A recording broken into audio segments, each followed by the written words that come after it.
श्री क्षेत्र नृसिंहवाडी येथील जिल्हा परिषदेच्या विद्यामंदिर नृसिंहवाडी या शाळेत राष्ट्रीय विज्ञान दिनानिमित्त भव्य आणि दिव्य असं विज्ञान प्रदर्शन नुकतंच संपन्न झालं। उद्घाटनावेळी शाळा व्यवस्थापन समितीच्या अध्यक्षा सौ मनीषा खोचरे, उपाध्यक्ष सुशांत गवळी, सौ यास्मीन शेख, सौ अकोळकर वहिनी, सौ नंदगावे वहिनी, सौ समृद्धी पुजारी उपस्थित होते। सदर प्रदर्शनात विद्यार्थ्यांनी वैज्ञानिक दृष्टिकोन बाळगून विविध वैज्ञानिक उपकरणे व प्रयोग सादर केले।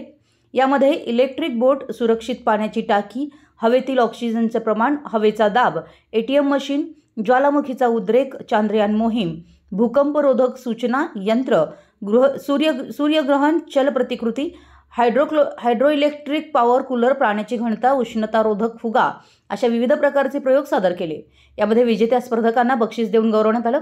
यावेळी मुख्याध्यापिका विजया पाटील, अध्यापिका विजया पलंगे, अश्विनी कबुरे, मनीषा लठ्ठे, वैशाली पाटील तसेच मधुकर काळे व उदय गायकवाड यांनी यासाठी परिश्रम घेतले।